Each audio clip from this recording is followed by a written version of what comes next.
Hello everybody, welcome back. It's Harry the Storyteller. I know I don't show my face, but today I'm going to try a different kind of video. So today I'm going to do like a prediction kind of video, or it's like an informative kind of video, but kind of a prediction video of why I think this upcoming NBA season will be one of the greatest in NBA history. So yeah, let me talk you over why I think so, and some of the factors and some of the teams that I think may be up there to win a new championship. So yeah, let's get into it. So the first reason I believe that this could be one of the greatest seasons in NBA history is, we have to talk about it, Chris Paul and his final season.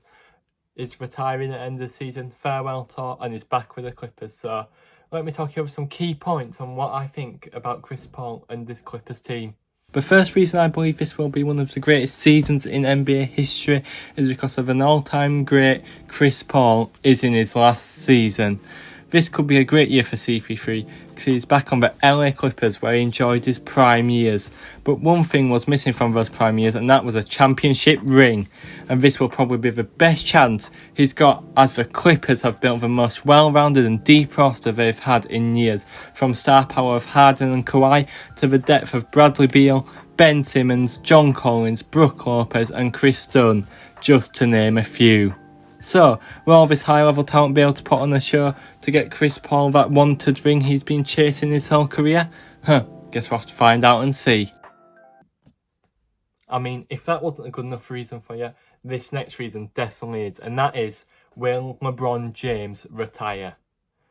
So, let's talk about it. One of the big questions of the season is, will LeBron James finally retire in his 23rd season? I personally think it would be the perfect season to retire, as he currently wears the number 23 and he has basically achieved everything possible to already make him the GOAT. And there's one more thing that could help with that, and that will be winning his 5th championship ring, which is very possible this season, as he has one of the most dominant players in the league on his team, Luka Doncic, who has been working hard this offseason to get into the best shape of his career, which will only boost their chances. Oh, 1 second guys, just going to do a quick interlude because I was going to make a LeBron documentary, like a full LeBron documentary, but at the moment I've just started work because I've just finished university. But yeah, I'm going to include this in here because I don't know if I have time to do a LeBron one at the moment, and that is a poem that I wrote about LeBron. I know, call me cringe or whatever, but I want you to hear it, so listen to this. A King Who's Conquered. A poem by Harry Belk. The year was 2003. There was a prince who would be king, I see. From Ohio he rose, and football he chose, but that wasn't his true calling. At 16, the round ball was in his dreams. Basketball was the only sport he could see. Senior year, he was full commit to lead the Irish to the state championship. At age 18, he lived out his hoop dreams. Drafted first overall by his local team, the Cavaliers got the gun of a seek. LBJ became his name. The fans loved him until he walked away. Fires broke out, every jersey being burnt. The people of Cleveland have never been so hurt. But where would he be, Chicago or Miami? Was the main choices, you see. Chicago looked clear, but that all fell through, so Miami Beach he was due. That acquired a man named Bosh, and what a player, the fans were in shock. A championship ring was there for the big three, but not just one ring, 2 rings they would see. It's what they would see. They came 2014, the king has arrived, but Miami he said bye. Back to Cleveland is where he would be, which fans were surprised to see. He promised a ring to the City of C, and that he would do in 2016. Beating the Snake and the Shooters, the 73-9 Warriors became the losers.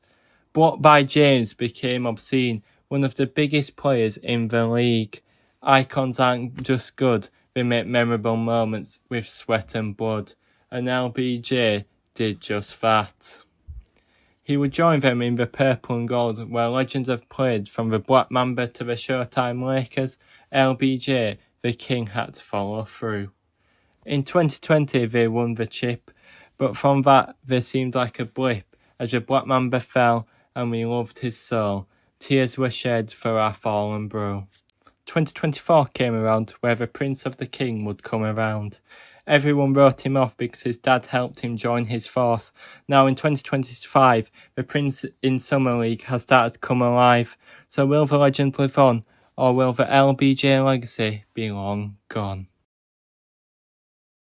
Now that you've just heard that, hopefully you enjoyed it. And if them 2 reasons that I've given you so far are already good enough to convince you that this is going to be one of the greatest seasons in NBA history, we have to talk about how stacked the league is. The final point I will go over is just about how stacked the league is and how unpredictable it will be this season as teams continue to grow and develop together, and just how many superstars there is. For example, no one ever expected the Pacers to reach finals, or for that point, to push the OKC Thunder to Game 7 in the finals. No one ever saw that coming. And also the Timberwolves to reach back-to-back conference finals in the stacked Western Conference. No one ever saw that coming, as the Timberwolves had been trashed before that. Not just before that, but in recent history, because they'd never made it out of the first round before that, I'm pretty sure, in years. Over like 10 years, which was crazy. Even though the West is undoubtedly more stacked, it is not over for the East, as the Pacers managed to use their willpower to get to a Game 7 versus the OKC Thunder, as I mentioned before, in which I believe they would have won if Tyrese Haliburton didn't get injured early into that Game 7. Also, I have to speak about Wembanyama, Victor Wembanyama. He's got another year down here in the league, which only rises his stock, and he could carry his team to the playoffs this year. Or the new Mavericks, with the new addition of Cooper Flag, could also do the same. On Wemby point now, he might not come back, because I've heard some reports with his injury, he might not come back, which could be scary, and he might not have an NBA career, which is also a very scary point. But the Cooper Flag, Kyrie Irving, AD, Klay Thompson, Daniel Gafford, everyone on that Mavericks team, it doesn't matter. I can name them all, but I don't need to, because that what I've named at the moment is stacked. So there you have it, guys. That's the 3 points on why I think this will be one of the greatest NBA seasons in NBA history. So let me know if you agree with me. Tell me some seasons that you think are better than this, or if you think it's going to be trash or anything. And yeah, I'll see you in the next one with another documentary. But it's not going to be a basketball documentary. I'm just going to say, there's more than one royal family.